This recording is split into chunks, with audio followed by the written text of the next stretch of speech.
তখন মা সন্তুষ্টের জন্য আমি বাসাতে চলে গেলাম। 2 সপ্তাহ পর্যন্ত আমি বাইরে বাইরে ছিলাম, আত্মীয় স্বজন এবার 2 দিন 3 দিন করে সরে ছিলাম, কিন্তু মার অবস্থা আরও অবনতি হতে থাকলো।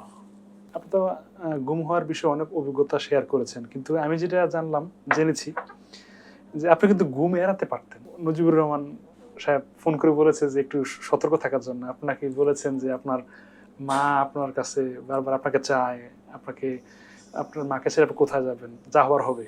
মানে এরকম একটা আমার মনে পড়ে না ব্যারিস্টার নজিবুর রহমান আমাকে এরকম কিছু বলেছে বলে, বাট আমার আত্মীয় স্বজন অনেকে আমাকে বলেছে, জি, জি, জি। এবং আমার মাও বলেছেন। আমি বলি আপনাকে, 2014 সালের যে ইলেকশনটা হলো জানুয়ারিতে, 9, 10, 11, 12, 13, হ্যাঁ 4 জানুয়ারি না 5 জানুয়ারি ইলেকশন হলো না, জি। তখন আমি তো আমার চাকরি থেকে বহিষ্কারের পর থেকে আমি ভারতের বিরুদ্ধে ফেসবুকে সোচ্চার ছিলাম। আমি লিখুন দল নিয়ে কিছু বলিনি, কিন্তু ভারতের বিরুদ্ধে আমি সোচ্চার ছিলাম, ফেলানি নিয়ে আর বড় হত্যাকাণ্ড হলে। তো ওই নির্বাচনের 14 জানুয়ারিতে, 5 জানুয়ারি না 4 জানুয়ারি নির্বাচন হলো, তার কয়েকদিন আগে ভারতের কূটনীতিক বিনা শিখরি, যিনি একসময় বাংলাদেশের রাষ্ট্রদূত ছিলেন, উনি এসে এখানে হোটেল সোনারগাঁয়ে বলেছেন, আমরা আমাদের পছন্দের দলকে সরকারে দেখতে চাই। আমি এটা তীব্র প্রতিবাদ করে ফেসবুকের প্রতি দিয়েছিলাম। এরপর থেকে আমার উপরে তাদের গোয়েন্দা নজর আরও বেড়ে গেল, এবং এর 1 বছর পরে যখন এই ভোট ডাকাতদের প্রথম নির্বাচনের 1 বছর পূর্তি, তখনই ওই 4 দিনের জন্য একটা কর্মসূচি দিয়েছিল, যেটাকে ঘিরে ম্যাডাম জিয়াকে বালুর বস্তাতে ঘিরে রেখেছিল, এবং তারা তখন একটা লিস্ট করেছিল কাকে কাকে গ্রেফতার করবে, যেন 5 জানুয়ারি কিছু হতে না পারে। আমার কাছে একজন উচ্চ পর্যায়ের একজন আমাকে তার এক লোকের মাধ্যমে আত্মীয়ের মধ্যে খবর পাঠিয়েছে। আর্মি থেকে? আর্মি না, সরকারের উচ্চ পর্যায়ে। আচ্ছা, আচ্ছা।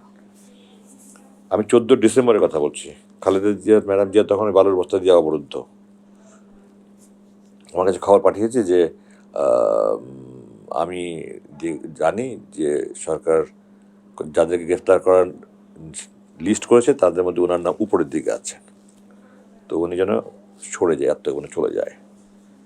তো এনার মা আমার মাকে বলার সাথে সাথে আমার মা তো কান্দাকাটি শুরু করে বললেন, না তুমি চলে যাবো না, আমি তোমাকে ছাড়া যাবো না, কারণ আমার 5 ভাই আসতে পারে না। আমার মা বাবা ইন্তেকালের পর শয্যাশায়ী, ওনার বেশিরভাগ সময় খেতে পারেন না, আমি লোকমা খাইয়ে দিই, হাত পা টিপে দিই, তেল মাথায় মালিশ করে দিই, তেল মালিশ করে দিই, আপনার হাতে পায়ে প্রেশার মাপি, ওষুধ খাওয়াই। আর আমি ছোটোবেলা থেকে মার সাথে খুব বেশি, আমি বলি তো আমার মা ছিল না, আমার মা আমার জীবনের সেরা বন্ধু ছিল।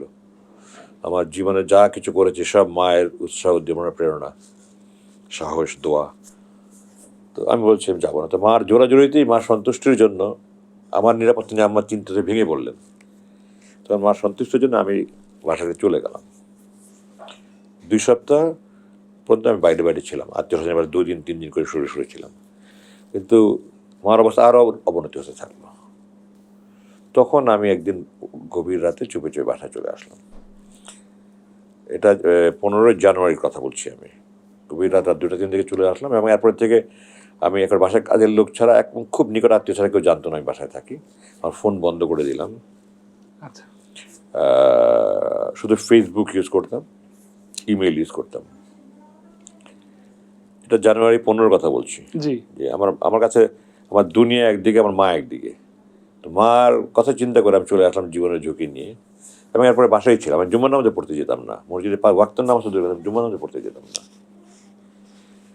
ওই অবস্থায় তারা এসে আমাকে বাসা থেকে নিয়ে যায়। তো এটা জানুয়ারি 15 থেকে 16 আগস্ট পর্যন্ত। তো আমাকে অনেকেই বলেছে যে আপনি ফেসবুকে ভারত বিরোধী লেখালেখি বন্ধ করেন। বলছে আমি আমার মৃত্যু পর্যন্ত আমি লিখে যাবো ওটা। আমাকে অনেক হচ্ছে আত্মগোপনে চলে যেত। তো আমি তো কয়েকদিন থাকার পরে আসতে বলছি না, আমার মাকে রেখে যাবো না, আমার মাকে এখান থেকে সরাতে পারবো না আমি।